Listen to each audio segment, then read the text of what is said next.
Thanks for watching BVR TV news. Revanth Reddy గారు Jubilee hills election సందర్భంగా ముస్లింలను కించపరుస్తూ మాట్లాడినారు. మీరు ముస్లింలు ఓట్ల అడిగే హక్కు మీకు లేదు.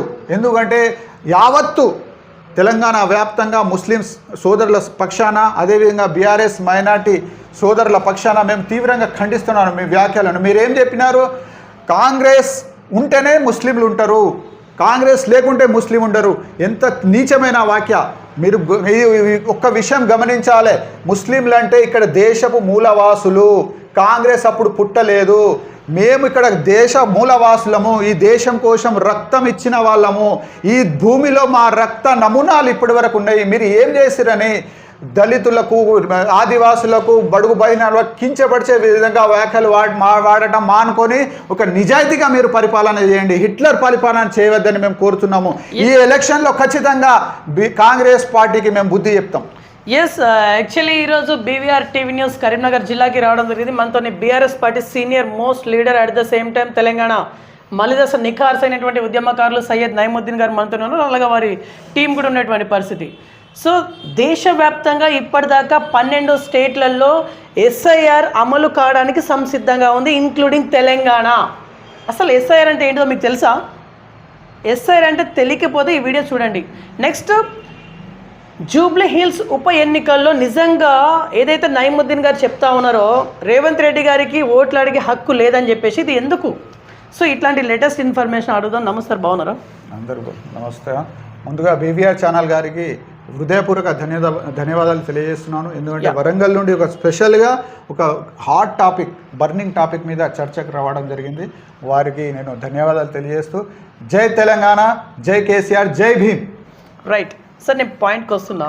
ఇప్పుడు మనం SIR కన్నా ముందు జూబ్లీ హిల్స్ గురించి మాట్లాడదాం. ఆల్రెడీ మీరు అంటే అక్కడ ప్రచార మాధ్యమంలో మీరు వెళ్ళిళ్ళు. సో అక్కడ మీకు కొంత నగర్కి వెళ్ళాను.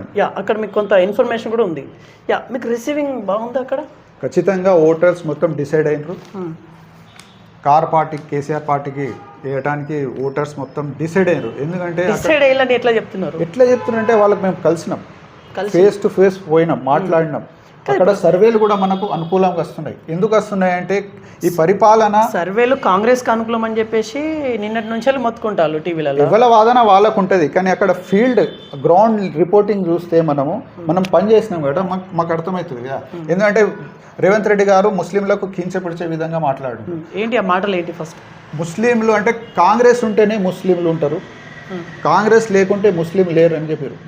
ప్రపంచంలో దాదాపు అన్ని దేశాలలో ముస్లిం ఉన్నారు. 57 దేశాలు సొంత దేశాలు ఉన్నాయి ముస్లింలే.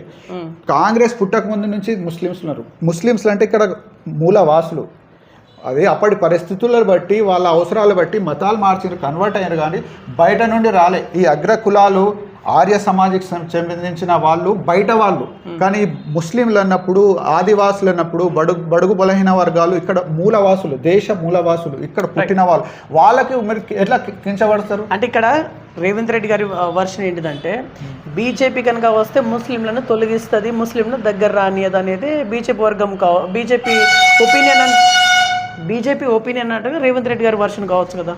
బీజేపీ అన్న రేవంత్ అన్న చాలా ఓవైసీ గారు కూడా చెప్పారు అది.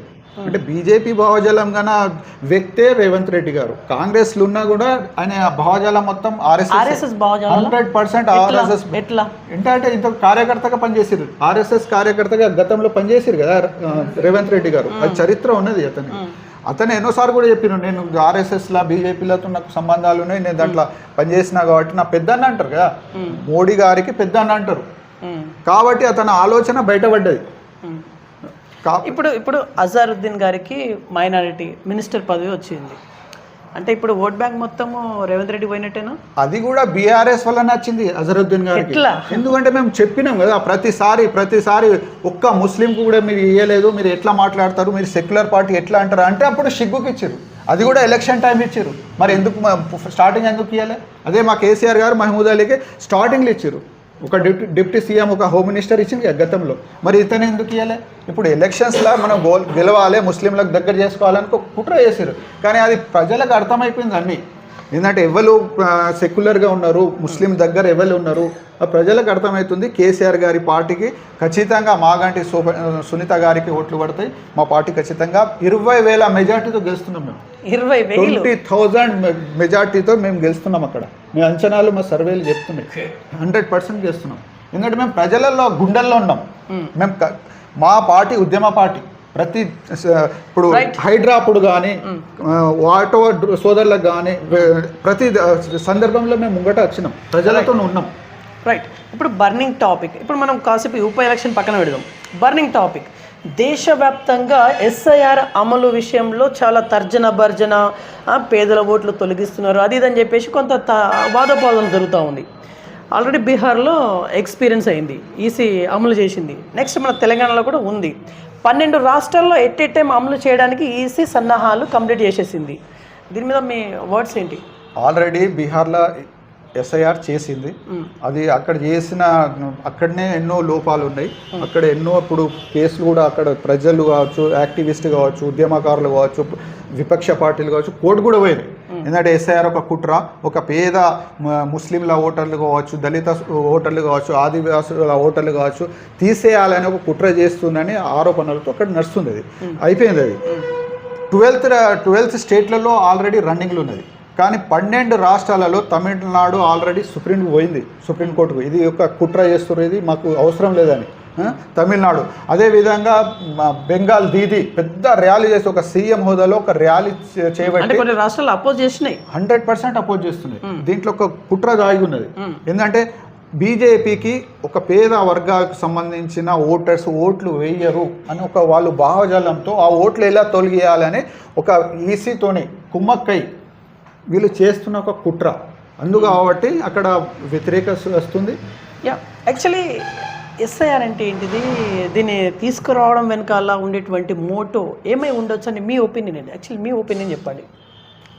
వాస్తవంగా ఇప్పుడు అక్కడి కేంద్ర ప్రభుత్వం ఆలోచన ప్రకారము ఎస్ఐఆర్ అంటే ఇప్పుడు స్పెషల్ ఇంటెన్సివ్ రీజన్ అంటే యాక్చువల్గా మనము EC election commission of India ఏం చేస్తుంది అంటే ఎలక్షన్స్ ఏ రాష్ట్రంలో ఉందో అక్కడ ఒక 2-3 months బిఫోర్ పోయి ఒక ఎలక్షన్ ఇప్పుడు ఓటర్ లిస్ట్ ఉంటుంది కదా దాన్ని సరిదిద్దుతుంది. చనిపోయిన వాళ్ళ ఓటర్ తీసేసుడు, కొత్త వాళ్ళకు చేసేటు అటువంటి సరిదిద్దుతుంది.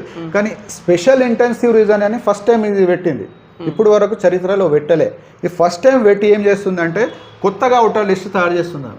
ఒక 2003 or 2004 ఒక ఓటర్ లిస్ట్ ఇచ్చి ఆ ఓటర్ లిస్టులో ఉన్న వాళ్ళకే మనం ఎక్కియాలి, తగ్గిన వాళ్ళకు ఈ డాక్యుమెంట్స్ 11 డాక్యుమెంట్స్ అడిగింది, ఆ డాక్యుమెంట్స్ చూస్తేనే ఎక్కిస్తుంది. అంటే పేద ప్రజల వద్ద ఉండే ఈ డాక్యుమెంట్స్ కాబట్టి వాళ్ళకి తొలగించే అవకాశం ఉంటుంది, కాబట్టి వాళ్ళకు తొలగించవచ్చు అనే ఒక భావనతో నడుస్తుందని అక్కడ ఆరోపణలు ఈసీ మీద వస్తుంది. 2002 నుంచి వెళ్ళి జాబితాలో ఉన్నటువంటి వారి పేర్లు డెఫినెట్గా ఉంటుందా?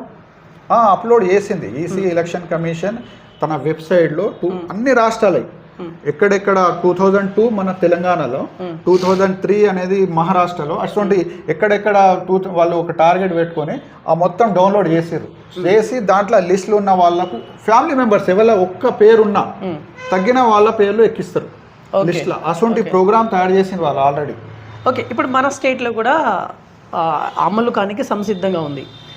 సో దాని గురించి మీ ఒపీనియన్ ఏంటిది? ఇప్పుడు ఫస్ట్ అయితే బీహార్లో చేసేసారు, 12th స్టేట్లో నడుస్తుంది. ఇప్పుడు అది కంప్లీట్ అయిన తర్వాత మహా అంటే ఒక డిసెంబర్లో కంప్లీట్ అయితే కావచ్చు.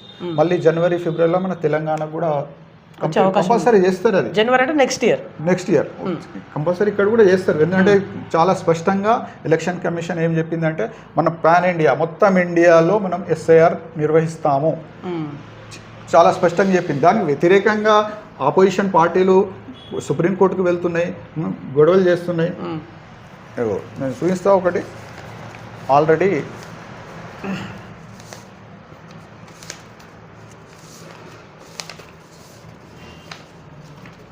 తమిళనాడులో 47 అఖిలపక్ష పార్టీ మీటింగ్ అయింది.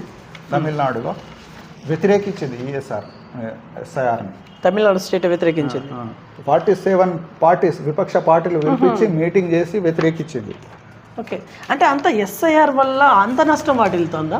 అప్పుడు బీహార్లో దాదాపు 60 లక్షల ఓటర్లు తొలగించారు. అవును, కరెక్టే విన్నాను నేను. అప్పుడు రాహుల్ గాంధీ కూడా దాని మీద స్టాండ్ తీసుకున్నారు. ఇప్పుడు బెంగాల్లో దిష్టి బొమ్మ దహనం చేశారు. దీది ఎవరి దిష్టి బొమ్మ ఇది? చీఫ్ ఎలక్షన్ ఆఫీసర్ జ్ఞానేష్ కుమార్ది. ఇది చరిత్రలో ఫస్ట్ టైం ఒక ఎలక్షన్ ఆఫీసర్ దిష్టి బొమ్మ దహనం చేయడం ఫస్ట్ టైం ఇది చరిత్రలో. ఎందుకంటే ఇట్లా కుట్ర చేస్తారు కాబట్టి అతనికి ఇట్లా చేశారు. బ్యానర్ కూడా ఢిల్లీలో బాధాప్తా బ్యానర్ కూడా కట్టారు. ప్రభుత్వంతో కుమ్మక్కై ఒక ఓటర్లను తొలగించే ప్రక్రియలో వీళ్ళ పాత్ర ఉన్నది జ్ఞానేష్ కుమార్ది అని ఒక. ఎందుకంటే జ్ఞానేష్ కుమార్ది చరిత్ర మనం చూస్తే అతను కేరళలో పనిచేసేటప్పుడు అంటే ఒక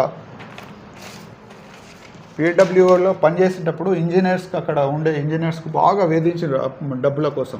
ఈయన ఆరోపణలు ఈయన మీద జ్ఞానేష్ కుమార్ మీద. అయితే అప్పుడు కేసులు కూడా తన మీద. అదే విధంగా మళ్ళీ అమిత్ షా సెక్రటరీగా పనిచేసినారు. అటువంటి వ్యక్తికి తీసుకొచ్చి ఒక చీఫ్ ఎలక్షన్ కమిషనర్గా ఏర్పాటు చేసుకుని ఒక తన సంస్థను గుప్పిట్లో పెట్టుకొని ఇది కేంద్ర ప్రభుత్వం చేస్తున్న కుట్ర ఇది మనం భావించవచ్చు చాలా స్పష్టంగా. మళ్ళీ అదేవిధంగా యాక్చువల్గా మిత్రులారా, ఎలక్షన్ కమిషన్ అనేది ఒక స్వయం ప్రతిపత్తి అంటే ఆటోనమస్ పవర్ గలది. రాజ్యాంగం కల్పించిన పవర్స్ ఆమె. ఎట్లా పవర్స్ అంటే దాని మీద మనం కేసు కూడా చేయలేము. ఎలక్షన్ కమిషన్ చీఫ్ మీద మనం ఎలక్షన్స్ ఏ వాళ్ళు కూడా కేసు చేయలేరు, అంత పవర్ ఉంటుంది. మళ్ళీ అది ఒక కేంద్ర ప్రభుత్వానికి కావచ్చు రాష్ట్ర ప్రభుత్వాలకు కావచ్చు ఆదేశిస్తుంది, మాకు ఫెసిలిటీస్ కల్పించండి, మేము ఎలక్షన్స్ నిర్వహిస్తామని. అంతే తప్ప ఏ దబావులు ఉండదు. అయినా ఇక్కడ ఏంటంటే ఇక్కడ దబావులు ఎందుకు వస్తుందంటే వాస్తవంగా ఎలక్షన్ కమిషనర్కు నియమించే పద్ధతిలో మార్పులు చేసారు వీళ్ళు. ఎవరు? కేంద్ర ప్రభుత్వం. గతంలో ఎట్లుండే అంటే ఒక ఎలక్షన్ కమిషనర్ నియమించాలంటే ఖచ్చితంగా ప్రధానమంత్రి, main opposition leader, supreme court main judge అంటే చీఫ్ జడ్జ్ CJI ఈ ముగ్గురు కలిసి నియమిస్తుండే. కానీ దాని చట్టాన్ని మార్చేసి ఏం చేశారంటే ఒక సెంట్రల్ మినిస్టర్ని నియమించుకున్నారు, ప్రధానమంత్రిని, ఒక ఆపోజిషన్ అంటే రెండు ఓట్లు అటే ఉన్నాయి, పవర్స్ అటే ఉన్నాయి అన్నట్టు. అసొంటి చట్టాన్ని మార్చి ఇతనికి తీసుకొచ్చి ఒక పేదవారి అంటే ముస్లిం సంబంధించిన పేదవారి ఓటర్లు కావచ్చు, లేకపోతే దళిత సోదరులది కావచ్చు, ఆదివాసులకు అంటే వాళ్ళ దగ్గర డాక్యుమెంట్స్ ఉండేవి, దాదాపు ఏ డాక్యుమెంట్స్ ఉండేవి, వాళ్ళకు ఎలక్షన్స్ అవగాహన ఉండేది. అటువంటి వాళ్ళ ఓట్లు తొలగించే రకంగా వీళ్ళు చేస్తున్న కుట్ర ఇది. అంటే ఇప్పుడు మీ ఒపీనియన్ SIR వల్ల ఫెయిల్యూర్ అయింది అనేదా? 100% ప్రతి రాష్ట్రం అంటే ఒక మేధావుల సంఘం కావచ్చు, పెద్ద ఆపోజిషన్ నాయకులు కావచ్చు, వాళ్ళు చాలా స్పష్టంగా ఓపెన్గా చెప్తున్నారు ఇది SIR ఒక పెద్ద కుట్ర అని చాలా స్పష్టంగా చెప్తారు. ఇప్పుడు 11 డాక్యుమెంట్స్ అన్నారు, 11లో ఏమైనా ఇంక్లూడ్ చేయాలి అని అనుకుంటున్నారా మీరు? ఖచ్చితంగా మా డిమాండ్ అయితే ఇప్పుడు తెలంగాణలో ఒకవేళ SIR నిర్వహిస్తారు ఖచ్చితంగా, అది తప్పది. కానీ 11లలో ఖచ్చితంగా రేషన్ కార్డ్ ఇంక్లూడ్ చేయాలి. రేషన్ కార్డ్ లేదు, ఆధార్ ఉంది కదా.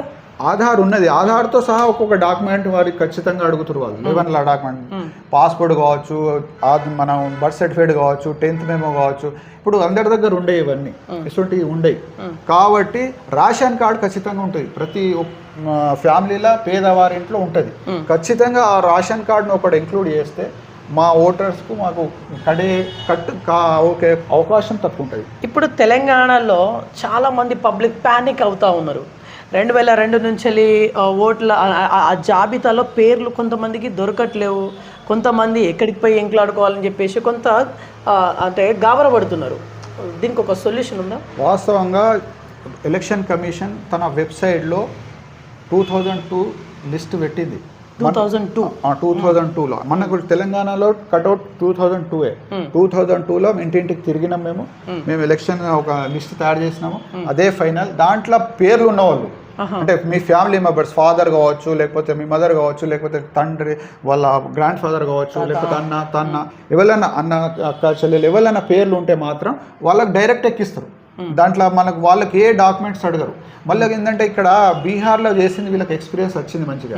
వీళ్ళు ఏం చేస్తున్నారంటే అక్కడ చేసిన తప్పులు ఇక్కడ సరిదిద్దుకున్నారు. అక్కడ ఏం చేసిరంటే డైరెక్ట్ డాక్యుమెంట్స్ అడిగారు, ఇంటింటికి పోయి డాక్యుమెంట్స్ ఉంటేనే ఎలక్షన్ ఓటర్ లిస్ట్లో పేరెక్కించారు. కానీ ఇక్కడ అది లేదు, డాక్యుమెంట్స్ అడగరు, ఇమ్యునరేషన్ ఫామ్ ఇస్తారు, అది కూడా ప్రింటెడ్ ఉంటుంది ఆల్రెడీ, దాని మీద QR కోడ్ కూడా ఉంటుంది. ఒక మీకు డమ్మీ చూపిస్తా, ఏవో ఇట్లా ఉంటుంది ఇమ్యునరేషన్ ఫామ్ అని. ఆల్రెడీ 2002 లిస్ట్లో పేర్లు ఉన్నాయి, ఇక్కడ ఉంటుంది, ఇగో డీటెయిల్స్ ఉంటాయి దీంట్లో. ఇది పాతది ఇట్లుండే, వీళ్ళు డెవలప్ చేసారు. ఇది పాతది ఇట్లుండే, వీళ్ళ దీంట్లో ఏం డీటెయిల్స్ లేకుండే. 2002 ఆ 3 కానీ డీటెయిల్స్ ఏం లేకుండే, డైరెక్ట్ డాక్యుమెంట్స్ అడిగారు అప్పుడు. కానీ ఇప్పుడు ఆ డాక్యుమెంట్స్ అడుగుతలేరు. ఇది నింపించిన తర్వాత మీకు డాక్యుమెంట్స్ లేకుంటే వాళ్ళు మళ్ళీ నోటీస్ ఇస్తారు. నోటీస్లా ఖచ్చితంగా నోటీస్ ఇచ్చి మీరు డాక్యుమెంట్స్ చూపిస్తేనే మీకు లిస్ట్లో పేరు ఇస్తామని ప్యానిక్ ఇక్కడనే అవుతుంది. వాళ్ళు నోటీస్ ఇస్తారు కాబట్టి భయం అవుతుంది, మా సిటిజన్షిప్ ఎక్కడ పోతుందో అనే ఒక భయంతో దాదాపు ఇప్పుడు ఉత్తరప్రదేశ్లో కావచ్చు, మన బీహార్లో కావచ్చు, తమిళనాడులో అక్కడ కొందరు చనిపోయారు భయానికి, మా సిటిజన్షిప్ రద్దు అవుతుందని. కానీ ఒకటే విషయం మిత్రులారా, మేము ఒకటే చెప్తున్నాం, ప్రభుత్వాలు ఎన్ని కుట్రలు చేసినా మనం ప్యానిక్ కావద్దు. ఏంటంటే మాకు కొట్లాడే మాకు దమ్ము ధైర్యం ఉన్నది, మాకు మూలవాసులం ఇక్కడ, మనం భయపడేది అవసరం లేదు. వీళ్ళందరూ ఇవాళ రేపు పోతారు, ప్రభుత్వాలు మారుతుంటాయి, మనం ప్యానిక్ తీసుకోవద్దు. ఏ విషయమైనా ప్యానిక్ తీసుకోవద్దు, బాధపడవద్దు. దీంట్లో ఏంటంటే సింపుల్గా ఒకవేళ మా 2002 లిస్ట్లో మా పేరు ఉన్నదో లేదో తెలుసుకోవాలంటే సింపుల్గా మనకు ఒక స్మార్ట్ ఫోన్ ఉంటే, నెట్ ఉంటే సరిపోతుంది. ఇప్పుడు నెట్ ఆన్ చేసి మనం సింపుల్గా గూగుల్ సెర్చ్ అయితే అందరు తెలుసు, గూగుల్ సెర్చ్లో పోయి డైరెక్ట్గా ECI.gov.in అని కొట్టాలి. అప్పుడప్పుడు వెబ్సైట్ బిజీ వస్తుంది, అయినా డైరెక్ట్ లింక్ కూడా ఉంటుంది మనకు. మీకు ఈ వీడియోలో కామెంట్ బాక్స్లో నేను లింక్ పెడతా. ఓకే, లింక్ పెడితే డైరెక్ట్ కూడా మనకు వచ్చేస్తుంది. గూగుల్లో పోయి ఇట్లా మనం ఆ లింక్ డైరెక్ట్ ఒకవేళ ప్రెస్ చేస్తే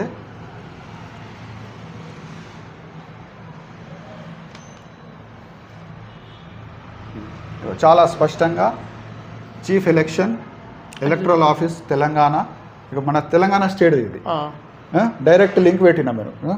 దీంట్లో ఇట్లా search in SIR 2002 electoral roll అని వస్తుంది చాలా స్పష్టంగా.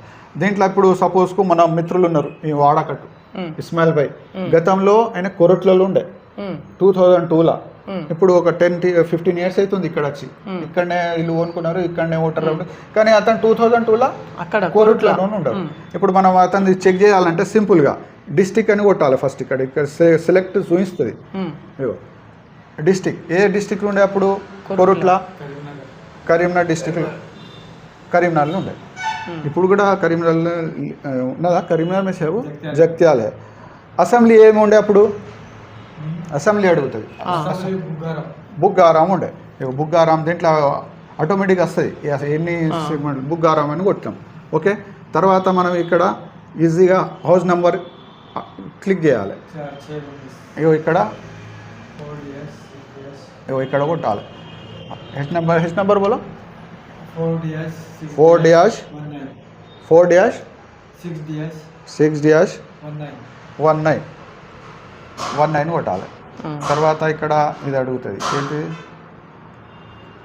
క్యాప్చర్ ఇక్కడ సేమ్ ప్రింట్ చేయాలన్నట్టు 6428 చేసి సర్చ్ కొట్టాలి.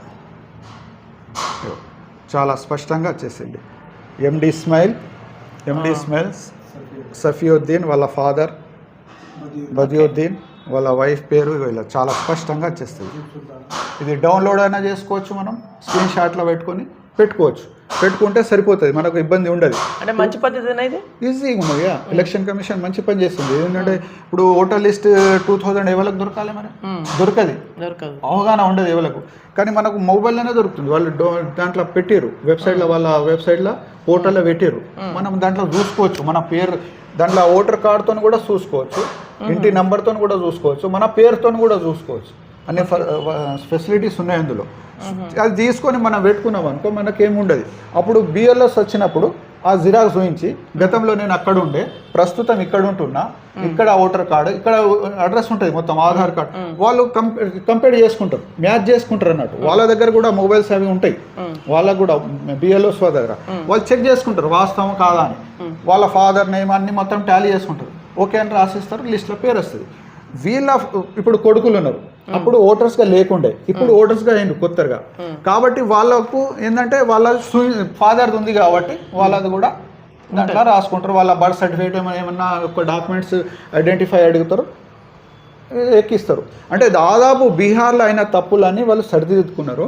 అప్పుడు అక్కడ అయినా కట్ అయినంత ఇప్పుడు దాదాపు బీహార్లో 60 లక్షల ఓటర్స్ కట్ అయినారు. కానీ ఇక్కడ కారు, ఎందుకంటే కారు అంటే ఇప్పుడు దీంట్లో కొన్ని ఫెసిలిటీస్ పెంచారు, డెవలప్మెంట్ చేసారు. ఇప్పుడు ఫెసిలిటీస్ బాగుంది అని చెప్పేసి మీరే ఒప్పుకున్నారు. అవును, అంటే టెక్నాలజీ పరంగా ఓకే బెటర్. అంటే దీని ద్వారా ఫేక్ ఓటర్స్ కూడా బయటపడే అవకాశం ఉంది కదా. ఫేక్ ఓటర్స్ బయట పెట్టడానికి సింపుల్ వేరే మెథడ్స్ ఉన్నాయి. ఇది ఇంత ప్యానిక్ చేసి కూడా అవసరం లేదు.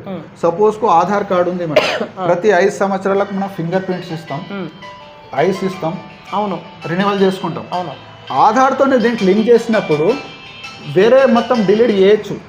అసొంటి కాకుండా ఇంకా మన కంప్యూటర్ డెవలప్ అయిన మా విద్యార్థులు కానీ బాగా డెవలప్ నైపుణ్యం ఉన్నది, ఈజీగా పట్టచ్చు. అవి ఉన్నాయి వాళ్ళ దగ్గర సిస్టమ్స్. కానీ ఒక రాజకీయం చేయాలి, ప్యానిక్ చేయాలి. ఇప్పుడు ఈ system mobile phone, smart phone కావచ్చు, నెట్ కావచ్చు, ఒక పేద మధ్యతరగతి కావచ్చు, పేద ప్రజల దగ్గర ఉండయి, ఫెసిలిటీస్ ఉండయి. వాళ్ళకి చెక్ చేసుకోరు, వాళ్ళ భయపడతారు, వాళ్ళ డాక్యుమెంట్స్ ఉండయి. అసలు ఓటర్లు మొత్తం తొలగిపోవచ్చు, పోతాయి కదా, పోతే అవకాశం ఉంటుందా? అంటే ఇప్పుడు సరే, ఇప్పుడు ఇంత ఇదిగా ఏదైతే ఉందో లక్షల ఓట్లు తొలగిపోతాయి అని చెప్పి మీరు ఏదైతే అంటున్నారో, ఈసీకి ఇదంతా తెలిసే చేస్తుందా, తెలియకుండా చేస్తుందా? 100%. ఇప్పుడు ఈసీ అన్నప్పుడు వాళ్ళు ఒక కేంద్ర ప్రభుత్వము గుప్పిట్లో చేస్తున్న సంస్థగా మారింది. అది వాస్తవంగా స్వయం ప్రతిపత్తి, ఆటోనమస్ పవర్ గల, అది చేయొద్దు. ఇంత ఏంటంటే ఈసీ మీద ఇన్ని ఆరోపణలు ఎప్పుడు రాలేదు చరిత్రలో. మన ఈసీ ఏర్పడినప్పటి నుంచి, అంటే ఈసీ ఎప్పుడు 1950లో ఏర్పడింది. 1950లో 1951లో ఫస్ట్ జనరల్ ఎలక్షన్స్ అయినాయి. అప్పటి నుంచి ఇప్పటి వరకు ఇన్ని ఆరోపణలు ఏ ఈసీ మీద రాలే. కానీ ఇప్పుడు ప్రభుత్వం మీద ఎందుకు వస్తున్నాయి అంటే వీళ్ళు చేసే అనాలోచిత నిర్ణయాల వల్ల వస్తున్నాయి. ఎందుకంటే ఎందుకు అనువలించిన నిర్ణయాలు అంటే ఇప్పుడు పేద ప్రజలు ఇబ్బంది పడతారు. వీళ్ళ ఒక ఆలోచన ఏంటంటే, యాక్చువల్గా మిత్రులారా, ఆర్ఎస్ఎస్ యొక్క భావజలం, వాళ్ళ ఐడియాలజీ ఏంటంటే వర్ణ వ్యవస్థకు ఫాలో అవుతారు వాళ్ళు. ఎందుకంటే కొందరే రాజకీయం చేయాలి, కొందరే వ్యాపారం చేయాలి, అందరూ సేవ చేయాలి. ఇప్పుడు వాళ్ళకు ఆలోచనలో దళిత సోదరులు కావచ్చు, ఆదివాసీ సోదరులు కావచ్చు, మైనార్టీలు కావచ్చు, బడుగు బయలైన వర్గాలు, బీసీ, వాళ్ళు అందరికి వాళ్ళకి ఏ చూపుతూ చూస్తారంటే ఒక సేవ చేయడానికి పుట్టిరు వీళ్ళు అనే ఆలోచనలతో ఉంటారు వాళ్ళు. మేము సుపీరియర్, మాకు సేవ చేయాలంతే, వాళ్ళు రాజకీయాలు చేయొద్దు, వాళ్ళు ఉద్యోగాలు చేయొద్దు, వాళ్ళు వ్యాపారం చేయొద్దు. అసొంటి ఆలోచనలో ఉన్న బీజేపీ, ఆర్ఎస్ఎస్ ఇది చేస్తున్న కుట్ర చాలా స్పష్టంగా మన భారతదేశంలో మేధావులు కావచ్చు, ఇతర రాష్ట్రాల ముఖ్యమంత్రులు చాలా స్పష్టంగా చెప్తున్నాయి. ఇప్పుడు ఎస్ఐఆర్ వల్ల టార్గెట్ అయ్యే వీళ్ళే ముస్లింలు ఎక్కువ టార్గెట్ అవుతారు. ముస్లింలు మహిళలు ఇంట్లలో ఉంటారు, వాళ్ళు ఈ డాక్యుమెంట్స్ తీసుకురారు. దాదాపు నేను బహుశా అనుకుంటా కొందరు ఓట్లు కూడా వేయరు. అప్పట్లో ముస్లింలు వేయరు, అప్పుడు అవగాహన లేకుండే, ఎందుకు తీయంటారు. కానీ ఇప్పుడు వేయాలి ఖచ్చితంగా. నేను రిక్వెస్ట్ చేస్తున్నా, ప్రతి ఒక్కరూ తన ఓటు హక్కును వినియోగించుకోవాలి, వేయాలి. అటువంటి పరిస్థితుల్లో వాళ్ళ రికార్డ్స్ ఉండయి, వాళ్ళ మొత్తం తొలగిస్తారు. తొలగించిన తర్వాత వాళ్ళల్లో మళ్ళీ పెద్ద పెద్ద నాయకులు, అమిత్ షా గారు కావచ్చు, మోడీ గారు కావచ్చు, చాలా బహిరంగానే భయపట్టిస్తున్నారు ప్రజలను. ఏం చేస్తున్నారంటే, ఇప్పుడు మీకు ఓటు హక్కు లేకుంటే మీ సంక్షేమ పథకాలన్నీ రద్దు, మీ సిటిజన్షిప్ రద్దు. అటువంటి భయపడే వరకు కొందరు ఆత్మహత్యలు చేసుకుంటున్నారు, భయపడుతున్నారు. ఇది అప్రజాస్వామికం కాదా మేము అడుగుతున్నాం, ఇది అన్యాయం కాదా అడుగుతున్నాం మేము, ఇది బీజేపీ చేస్తున్న కుట్ర కాదా అడుగుతున్నాం. ఇది భావజలానికి వ్యతిరేకంగా మేము ఖచ్చితంగా కొట్లాడతాం, మేము గలం విప్పుతాం ఖచ్చితంగా. ఈ మేధావులు దీని మీద, నేను ఈ సందర్భంలో మేధావులకు కావచ్చు, విద్యార్థుల సంఘాలకు కావచ్చు, లేకపోతే మహిళా సంఘాలకు కావచ్చు, లేకపోతే మత సంబంధించిన కమ్యూనిటీలకు కావచ్చు, నేను హృదయపూర్వక రిక్వెస్ట్ చేస్తున్నాం. మేము ఈ విషయాల మీద ప్రజలలో చర్చలు జరపాలి. ఈ ఎస్ఐఆర్ చేస్తున్న కుట్రల మీద కూడా మన ప్రజలలో అవగాహన కల్పించాలి. ఒక ప్యానిక్ విషయాన్ని, ఒక భయోందోళనని మనము దూరం చేయాలి, ప్రజలకు అర్థం చేసేటట్లు చెప్పాలి, మళ్ళీ వాళ్ళకు అండగా నిలబడాలి. ఎందుకంటే బీజేపీ ఎప్పుడు కూడా మేము అధికారంలో ఉండాలి అనే ఆలోచనలతో చేస్తున్న కొత్త చట్టాలు. ఇప్పుడు ఫస్ట్ ఒకటి చట్టం తీసుకొచ్చింది పెద్ద నోట్ల రద్దు అని. దాంతో ఏం లాభమైంది మేము అడుగుతున్నాం. మన ఆర్థిక వ్యవస్థ, దేశ ఆర్థిక వ్యవస్థ మొత్తం కుప్పకూలింది. పెద్ద నోట్ల రద్దు ఒక బీజేపీ చేసిన పెద్ద తప్పు అది. అదేవిధంగా కరోనా సమయంలో సడన్ లాక్డౌన్ చేసిరు. ఎందరో కార్మికులు నడుచుకుంటా పోయి చనిపోయారు, ఎన్నో ఇబ్బందులు పడ్డారు, కార్మికుల హత్యకాలుగా బీజేపీ ముద్ర పడ్డది. అదేవిధంగా 3 నల్ల చట్టాలు తీసుకొచ్చారు. 3 నల్ల చట్టాలు కూడా రైతులు మొత్తం ఎందరో ఆత్మహత్యలు చేసుకున్నారు, ఎందరో చనిపోయినారు. అప్పుడు రిటర్న్ తీసుకున్నారు. వక్ఫ్ బోర్డ్ చట్టం యాక్ట్ 2025 ఇటువంటి అనాలోచిత నిర్ణయాలు. ఇప్పుడు ఎస్ఐఆర్ కూడా ఒక అనాలోచిత నిర్ణయమే. ఖచ్చితంగా మన దేశంలో అన్ని రాష్ట్రాలు దీని మీద గలం విప్పుతున్నాయి. మీరు దీనికి ఒక ఈజీ పర్పస్గా తయారు చేసి ఇక్కడ రేషన్ కార్డు అటువంటి చిన్న డాక్యుమెంట్స్ ఇంక్లూడ్ చేసి ప్రజలలో ఉన్న ఆందోళనను దూరం చేసి మీరు నిర్వహించాలి తప్ప ప్రజలను ఇబ్బంది పెట్టే పద్ధతి చేయొద్దని మేము రిక్వెస్ట్ చేస్తున్నాం. సార్, మీరు ఇప్పటిదాకా ఏదైతే చెప్తున్నారో ఎస్ఐఆర్ వల్ల పెద్ద నష్టము, ఎస్ఐఆర్ వల్ల మనుషులే చచ్చిపోతున్నారు అని చాలా పెద్ద పెద్ద మాటలు మాట్లాడుతూ ఉన్నారు. నిజంగా అంత ఘోరమైందా? ఉన్న వాస్తవం చెప్తున్నా. ఇప్పుడు ఏంటంటే బీజేపీ నాయకులు, పెద్ద నాయకులు, మేము ఎస్ఐఆర్ నిర్వహిస్తున్నామంటే గుస్బైటీలకు మేము బయట పంపుతాము, గుస్బైటీలకు తీస్తాం. ఎక్కడ తీసిరు మేము అడుగుతున్నాం. బీహార్లో మీరు ఎస్ఐఆర్ నిర్వహించినారు, ఎందరు గుస్బైటీలు బయట వెళ్ళినారు? 3 లక్షల మందిల 3 మీరు ఒక ఎస్ఐఆర్ వాళ్ళు గవర్నమెంట్ చెప్పిన మా లిస్టుల ప్రకారం అక్కడ సర్వేలు చేసిన యాక్టివిస్టుల ప్రకారం 3 వెళ్ళారు. దాంట్లో కూడా 7 మా హిందూ సోదరులు ఉన్నారు, ముస్లింలు అయితే 3 ఉన్నారు. మరి ఎక్కడ పోయిన వాళ్ళు? గుజబైటీలు ఉన్నారన్నారు కదా, మరి ఎక్కడున్నారు? అంటే ఒక గుట్టను తవ్వి సచ్చిన ఎలుకలు తీసినట్టే కదా మీరు చేసింది. ఏంటిది? ప్రజలని ఇబ్బంది పెట్టొద్దు, డెవలప్మెంట్ చేయండి, జాబ్లు ఇవ్వండి, ఆర్థిక వ్యవస్థ కుప్పగలుగుతుంది, మన అమెరికా మనకు ఎంతో నష్టం జరుగుతుంది, అవన్నీ చూడకుండా ఒక ముస్లింలకు టార్గెట్ చేసుకుంటూ, ఒక పేద ప్రజలకు టార్గెట్ చేసుకుంటూ, కొందరికే మనము ఆర్థికంగా లాభం చేసే విధంగా, కొందరికే మొత్తం డబ్బు ఉండే విధంగా ఒక వర్ణ వ్యవస్థను మీరు మళ్ళీ ఇక్కడ పుట్టించాలి, ఒక మన దేశంను నాశనం చేయాలి, మన దేశంలో ఒక 500-1000 సంవత్సరాల వెనుక నెట్టాలని ఒక దురాలోచన చేస్తున్న బీజేపీ ఆర్ఎస్ఎస్కు మేము ఒకటే చెప్తున్నాం, మీ ఐడియాలజీ చేంజ్ చేయాలి. మానవులందరూ సమానమే. ఒక జాతిని కించపరిచే విధంగా, ఒక మతాన్ని కించపరిచే విధంగా వ్యవహరించొద్దని మేము పదే మేము డిమాండ్ చేస్తున్నాం. ఇప్పుడు ఎస్ఐఆర్ వల్ల ఓట్ల తొలగింపు జరుగుతుంది, పేదల ఓట్లు తొలగిస్తున్నారని చెప్పేసి మీరు వాదిస్తూ ఉన్నారు. సరే, మీ జిల్లా గురించి మనం మాట్లాడదాం. కరీంనగర్ జిల్లా తెలంగాణ రాష్ట్రంలో ఎస్ఐఆర్ కన్నా ఇంప్లిమెంటేషన్ చేస్తే అప్పుడు మీ జిల్లా వరకే ఎంత ఓటర్స్ను తొలగించే అవకాశం ఉంది అని మీ అంచనా ఏంటిది? యాక్చువల్లీ మన ఉమ్మడి జిల్లా ఓటర్స్ లెక్క ప్రకారం చూసుకుంటే 36 లక్షలు ఉంటాయి ఇక్కడ. 36 లక్షలు. ఒక మనం కరీంనగర్ కాన్స్టిట్యున్సీ, ఒక కరీంనగర్ మనకు సంబంధించిన ఎమ్మెల్యే నియోజకవర్గం తీసుకుంటే దాదాపు 3,50,000 ఓటర్స్ ఉంటారు. అందులో దాదాపు ఇప్పుడు పేదవారే ఉన్నారు ఇక్కడ, దాదాపు మాస్ ఏరియాస్ ఉన్నారు. వాళ్ళు 10th చదవలే, వాళ్ళకు బర్త్ సర్టిఫికేట్ తెలియదు, వాళ్ళకు పాస్పోర్ట్ తెలియదు, వాళ్ళు 2002లో ఎక్కడున్నారో తెలియదు. ఆధార్ ఉంది కదా, ఆధార్తో లింక్ వాళ్ళు పెడతలేరు కదా, ఒప్పుకుంటలేరు. సుప్రీంకోర్టు చెప్పిన తర్వాత కూడా ఒప్పుకుంటలేరు. దాంతో వేరే డాక్యుమెంట్ ఖచ్చితంగా చూపించాలంటారు. ఆధార్ కాకుండా ఇంకొకటి వాళ్ళ దగ్గర ఎక్కడ ఉంటుంది? ఇంకోటి ఏంటిది? మళ్ళీ బర్త్ సర్టిఫికేట్ కావచ్చు, పాస్పోర్ట్. ఆధార్ కూడా సరిపోదు. అయితే సరిపోదు. ఆధార్ ఓన్లీ ఆప్షనల్ అంటారు. ఆధార్ ఇక్కడ సిటిజన్షిప్ ప్రూఫ్ చేయదు అని చాలా స్పష్టంగా ఎలక్షన్ కమిషన్ చెప్తుంది. ఆధార్తో సహా వేరే డాక్యుమెంట్ కావాలంటారు. ఇప్పుడు వాళ్ళ దగ్గర పాస్పోర్ట్ ఉండదు, వాళ్ళు తీయరు. పేద ప్రజలు అంటే ప్రొద్దున లేస్తేనే కూలే పని ఎందుకుంటారు సార్ వాళ్ళ దగ్గర ఉండదు కదా. పేద ప్రజలు వాళ్ళు ప్రొద్దున కూటి కోసం బయటకు పోతూ ఉంటారు. వాళ్ళ దగ్గర 10th చదివారు, వాళ్ళు దాదాపు చదివిన వాళ్ళు ఉండరు. వాళ్ళ బర్త్ సర్టిఫికేట్ అంటే ఏమంటే తెలియదు. అటువంటి డాక్యుమెంట్స్ అంటే పేద ప్రజల దగ్గర లేని డాక్యుమెంట్స్ మీరు పెట్టి ఇవి ఖచ్చితంగా ఉండాలి, లేకపోతే మీ ఓటర్ లిస్ట్ నుండి పేరు తీస్తా అంటే ఇది అన్యాయం కాకుండా. 2002లో ఉన్న జాబితాలో వాళ్ళ పేర్లు ఉండొచ్చు కదా. ఉండొచ్చు, కానీ వాళ్ళు ఎక్కడ ఉంటారో తెలియదు. 2002 అంటే దాదాపు 23 సంవత్సరాలు, 23 సంవత్సరాలు బ్యాక్ ఎక్కడ ఉంటారో వాళ్ళకే తెలియదు అసలు. ఎందుకంటే రెంట్కుంటారు. దాదాపు పేద ప్రజలు అంటే వాళ్ళకి సొంత ఇల్లు ఉండదు, అక్కడ నుంచి అక్కడ వలస పోతుంటారు. వాళ్ళు ఎక్కడున్నారో మళ్ళీ దాంట్లో ఏంటంటే లింక్ ఆ 2002లో ఆ ఇంటి నంబర్ ఏముందో అదే పెట్టాలి. ఇప్పుడు ఉన్న నంబర్ కొడితే రాదు, చూపించదు దీంట్లో. అదొకటి దాంట్లో ప్రాబ్లం ఏంటంటే ఇటువంటి కూడా ప్రాబ్లం తీయాలి. ఈసీ గారు దీంట్లో కూడా మనం కొన్ని టెక్నికల్ ప్రాబ్లమ్స్ ఉన్నాయి. బై కొట్టినా బై ఏ కొట్టినా కూడా అస్సలేవు దీంట్లో.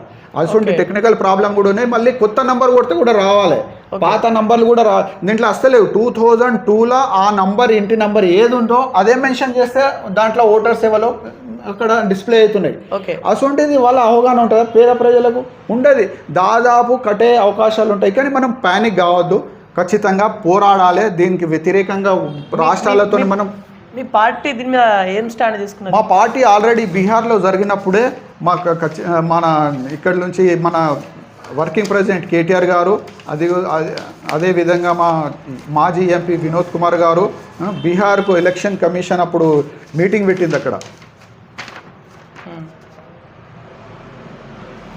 మీటింగ్ బీహార్లో ఆల్ పార్టీస్ ఈ ఎస్ఐఆర్ మీద తన అభిప్రాయం చెప్పాలని అక్కడ మీటింగ్ పెట్టింది ఈసీ ఆల్ ఇండియా పార్టీస్. అప్పుడు మా వినోద్ కుమార్ గారు మాజీ ఎంపీ కరీంనగర్కు స్మార్ట్ సిటీ తెచ్చిన మీ వరంగల్ కూడా ఎంపీగా ఉన్నారు. ఒక మేధావి, ప్రతి సబ్జెక్ట్ మీద నాలెడ్జ్ ఉంటుంది వినోద్ కుమార్ గారు. అదేవిధంగా మా వర్కింగ్ ప్రెసిడెంట్ కేటీఆర్ గారు చాలా స్పష్టంగా చెప్పినారు, పేద ప్రజలకు ఓటు తీసే హక్కు మీకు లేదు.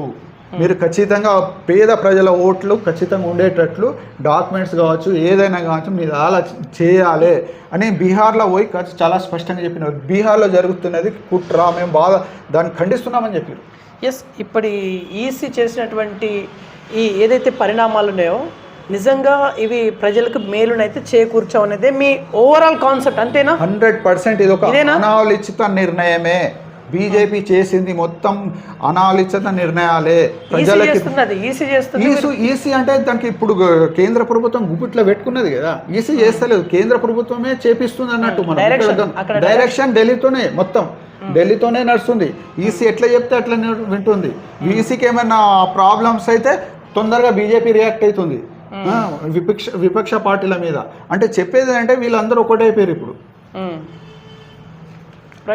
ఈ సందర్భం ఒకటి అషార్ చెప్తా బీజేపీ మీద.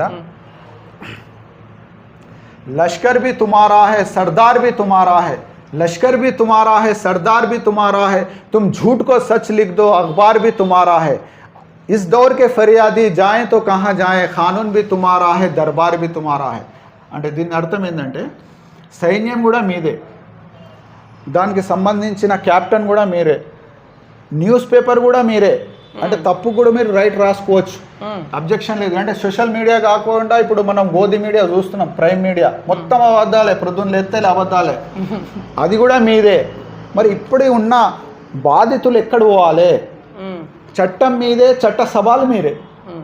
మరి ఎటు పోవాలి మా ఇక్కడ బాధితులు అనే దాని అర్థం అన్నట్టు. ఉర్దూలో అషార్ అంటారు దానికి. ఈ బీజేపీ చేస్తున్న కుట్రల మీద ఒక సూటబుల్ అషార్ ఉంది, ఒక పెద్ద చెప్పిండు అతను, దానికి రిపీట్ చేసిన.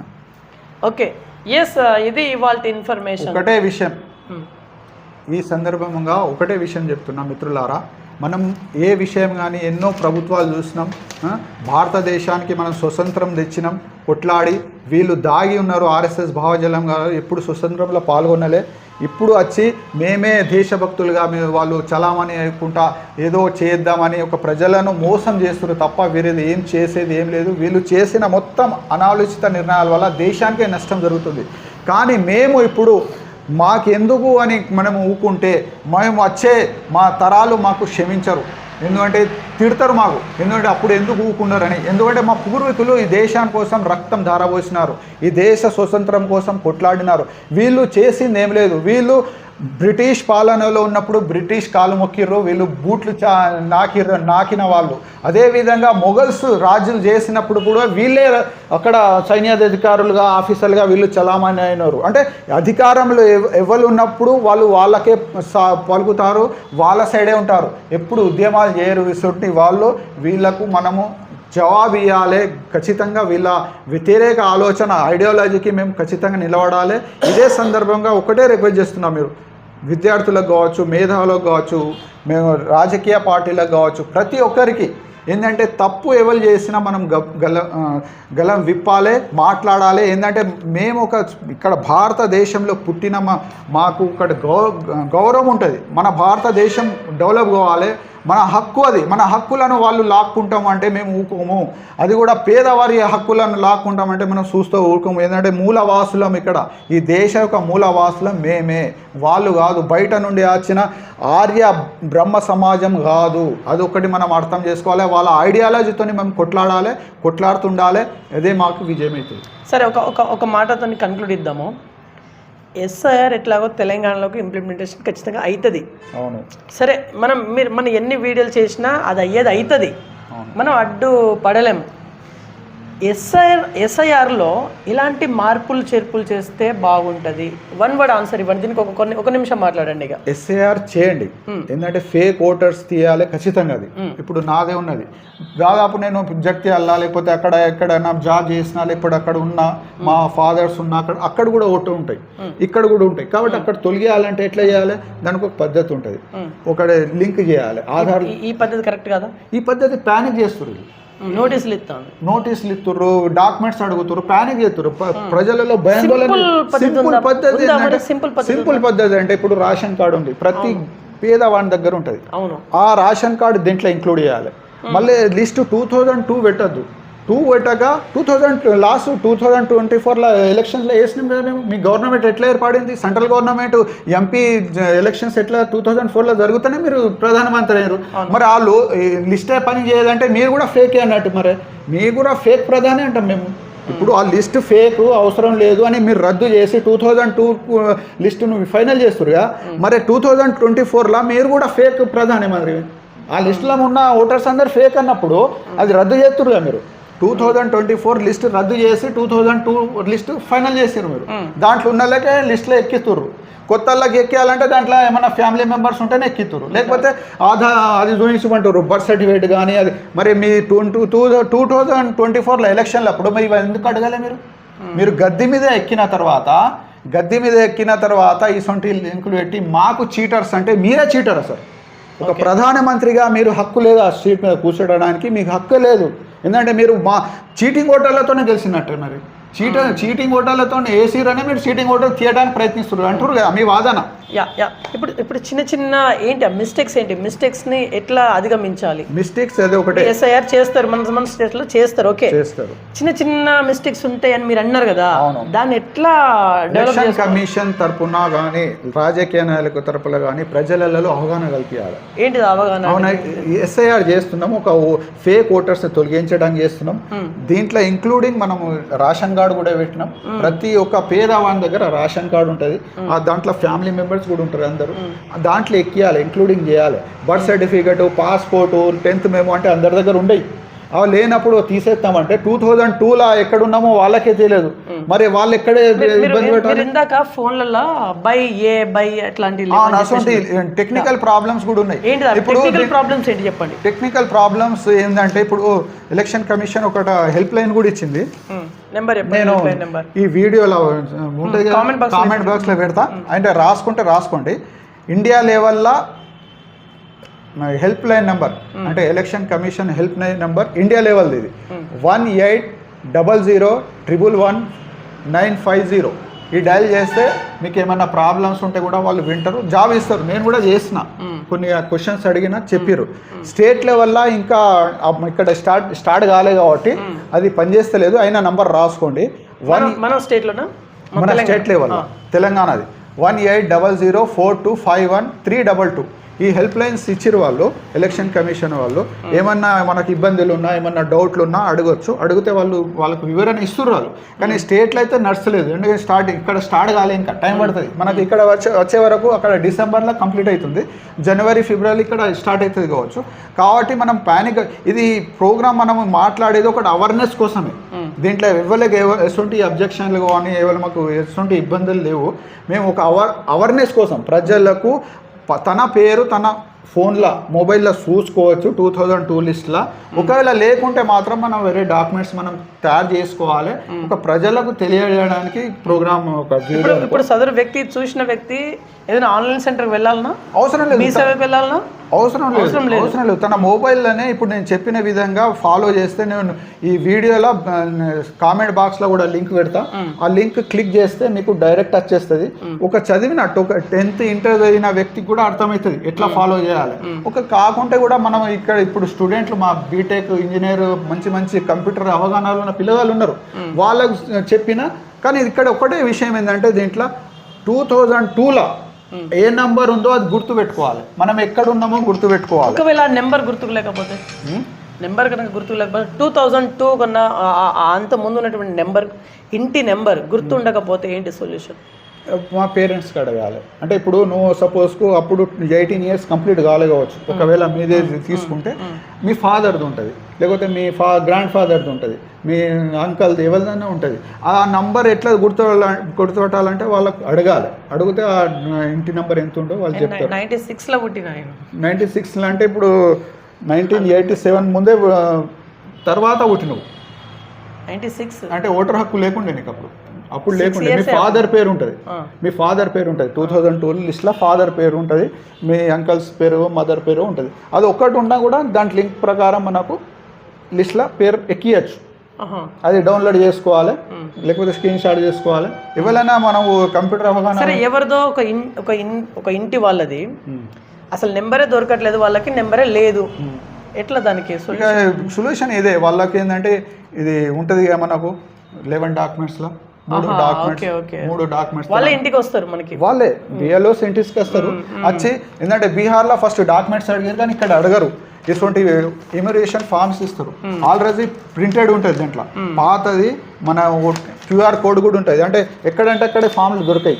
ఓన్లీ బిఎల్ఓస్ అంటే బూత్ లెవెల్ ఆఫీసర్స్ ఇంటికి వచ్చి ఇస్తారు. ఈ ఫామ్ ఇస్తారు. దీంట్లో ఆల్రెడీ ప్రింటెడ్ ఉంటుంది. ఏం ప్రింటెడ్ ఉంటుంది? మీ పాత ఫోటో ఉంటుంది, ఒక పాత ఇంటి నెంబర్ ఉంటుంది, అసలు QR కోడ్ నెంబర్ ఉంటుంది, అసలు డీటెయిల్స్ ఉంటాయి. దీంట్లో నింపుకొని మనం వాళ్ళకి ఇవ్వాలి. ఒకవేళ అటువంటి పరిస్థితి రాకుండా మనకు ఇంటి నెంబర్ మర్చిపోయినాము, అటువంటి పరిస్థితుల్లో ఈ డాక్యుమెంట్స్లలో 3 డాక్యుమెంట్స్ ఏదైనా కానీ, అంటే 11 డాక్యుమెంట్స్ అన్నారు కదా, ముఖ్యంగా బర్త్ సర్టిఫికేట్ చేయలేము, ఒక 10th మేము ఉండేది కావచ్చు, పాస్పోర్ట్ అయినా తయారు చేసుకోవచ్చు, ఒక నివాసం ధృవపత్రం లోకల్ సర్టిఫికేట్, లేకపోతే అటువంటి డాక్యుమెంట్స్ ఏమైనా తయారు పెట్టుకుంటే బెటర్ మనం. యా, సో ఇది SIR గురించి కంప్లీట్ ఇన్ఫర్మేషన్ చూసుకున్నాను BVR TV న్యూస్. అంటే దెన్ బాబాయ్, టేక్ కేర్.